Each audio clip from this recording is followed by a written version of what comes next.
Is the keto diet a fad? What makes something a fad? Let's find out. A fad is something that gets an intense and widely shared enthusiasm for a short while and is without basis in the object's qualities. So, like a craze. Should women wear their hair short or long? Should men wear their hair short or long? That would be considered a fad. What style of clothes should we wear from one year to the next? That'd be considered a fad. Does the keto diet fall into that category? Let's find out. Hello, Wellness Warriors. Welcome to Mind Blowing Health and Wellness with Violet. I make these videos so that we can see how when our mental health and physical health are working well and come together, we have that overall sense of well-being. If you find these kind of videos helpful and possibly are working on that, subscribe because I make these kind of videos every week. So I woke up this morning, opened my phone, started reading this article and thought I have to make this video. In the article, there was a point that was so resoundingly clear to me, but at the same time, I feel like most people might read it and not notice what was being pushed as an underlying basic idea. And that basic idea was that keto is some kind of diet fad. But they never actually said that in the article, to be fair. What they actually did was to word questions in such a way that the answers to the questions just kind of made it obvious that they were saying that this is a diet and it's a... Okay, so some of the interesting things, because the questions seemed innocent enough, but then we get answers like, as if it was surprising. And they actually said that. The people surveyed shared their biggest challenges and surprising successes. Okay, this is in paragraph 1. So it's unclear just from reading this paragraph what was surprising about the successes. So was it surprising that they had success, or was it the successes were really so again, but there's an undertone here of it was surprising regardless that the people had success on this diet. So, intonating that there's no merit to the keto diet. That was one of the things that is the definition of fad, right? That the love for this thing is without basis in the object's qualities. Surprising successes, as if you wouldn't expect someone who's doing a keto diet to have success. Okay, but let's go forward. Because this article is starting off sounding very biased to me. In the article, they did reference the fact that keto was 34 out of 35 when professionals reviewed diets. So basically the ketogenic diet was like not the last, but it was like the second to last, implying that it's not a great diet. This article was about a survey that was presented to 300 people. And just for clarity, 300 people in a survey is a good number of people. But a survey is more towards finding out what research questions should we be asking. So they're just gathering information here at this point. So I'm not trying to suggest that this is a research paper, because it's not. My issue isn't that. My issue is the kind of language that they use around the answers that the people provide. They say things like, this trendy way of eating, and the magic fat burning zone. And my favorite one was, an overwhelming majority of those surveys are fans of the keto diet, as opposed to saying had success. And so again, they explain themselves, and this is where it kind of gets me even more frustrated, because they're fans because the keto diet regulated their blood, their weight, and they had more energy.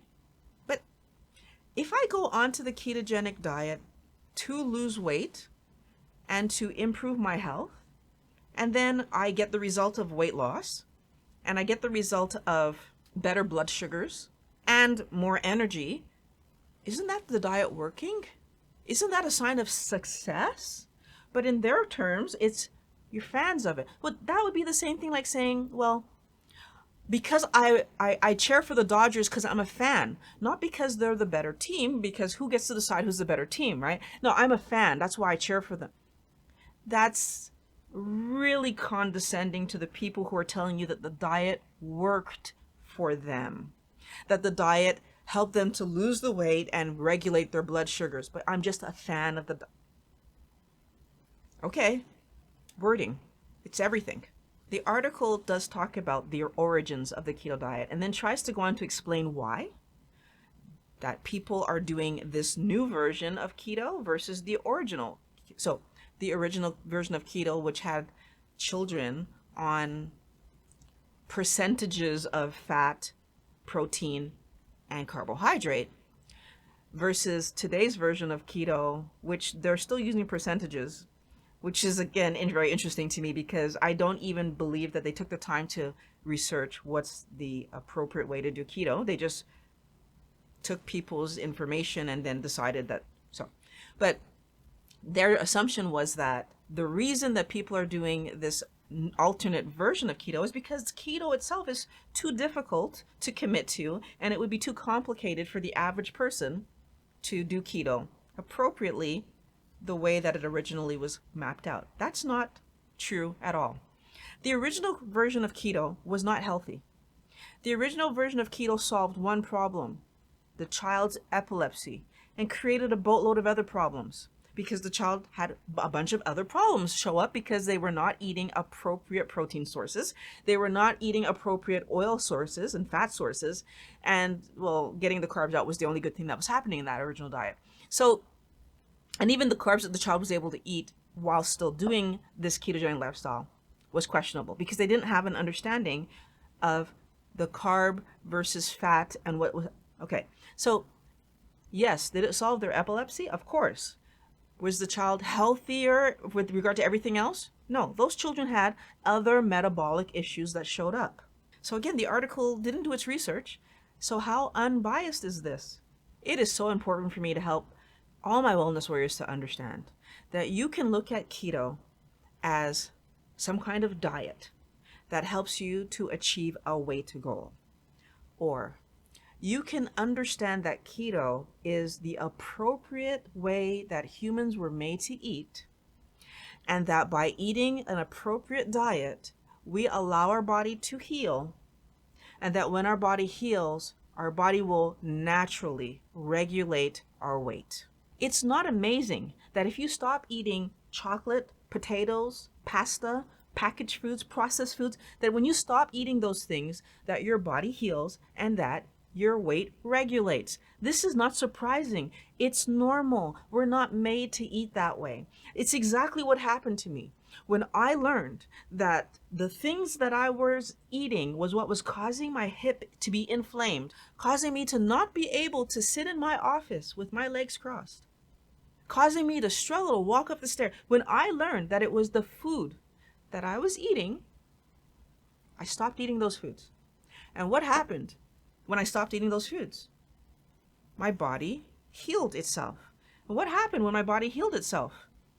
My body regulated my weight. I didn't do anything besides eat appropriately. I didn't work out more. I didn't do anything different than what I'm doing right now. I'm still doing the same thing, and my weight is regulated. This is not actually news. If you eat properly, your weight will be appropriate. It's not news. So why are we so invested in eating these poor quality processed foods? Because there are companies that create these poor quality processed foods, and they want us to buy them, and they push them as if healthy. And for the longest time, medical doctors have been focused on this idea that it's the calories that matter. And they've been ignoring the fact that it's not the calories that matter.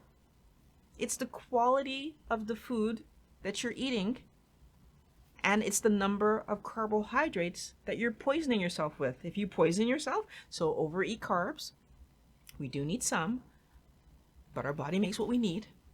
So when you overeat carbs, you poison yourself. The same way that if you drink too much water, you can poison yourself. For every person on the planet that has access to fresh food, fresh meat, there's really no reason for you to purchase processed food. There's really no reason for you to eat processed food. We do it because we find it convenient and cheap. But I challenge you, when you have trouble walking up the stairs, like I did, when you have trouble sitting in a chair for more than 40 minutes, like I did, when you're diabetic, my grandmother's story, when you have heart issues, I know there was someone in my family that had that, When you have eczema, so many people in my family have that. When you have all of these physiological repercussions to eating processed food, to eating excess sugar, is it really convenient? Can we keep using that word, convenient? If I need to have an operation to control my rising weight, are those foods actually convenient? We are too focused on today, not enough focused on our future. And I want us to change the way that we're looking at how we're doing things. Because if I walk to the corner store to pick up supper, that's only convenient if at the corner store I can get the same good quality food ingredients that I would have gotten at the grocery store. If I can't get fresh meat, if I can't get fresh veg at the corner store, that's not convenient. That's compromise. Okay, so now I'm compromising on the quality of food that I'm feeding my body. And that means when I compromise on the quality of food that I'm feeding my body, I'm compromising on the type of body that my body is able to create for me going into the future. Keto is not a fad. Keto is the appropriate diet that we should have been eating all this time. It's the appropriate diet that we used to eat before we industrialized everything and started prepackaging everything so that we could keep things on shelves longer, so that we can ship things across the world. Keto is not a fad diet because keto produces quality results that are inherent to the way the diet, and when I say diet in this case, I mean the foods that we eat. So the way that the foods that we eat affect our body is the healthy way that food is supposed to affect our body, which means it's not a fad. It's the right way that people should be eating because it produces the results that are healthier for us. Eating nutritious, real food rather than eating processed foods, rather than eating carby garbage. Wellness warriors, what are you putting on your plate? I want everybody to put in the comments below. What are you putting on your plate? Are you putting real food? Or are you continuing to buy processed garbage? And if it has keto on the package, it's still processed food. What are you putting on your plate? I want to thank you for watching Mind Blowing Health and Wellness with Violet. Share this video. This is the kind of information that's going to help everybody to live longer, so share it, please. If you're new here, subscribe because I make new videos every week. Wellness Warriors, I'm always happy to see you back, and I can't wait to talk to all of you guys again next week.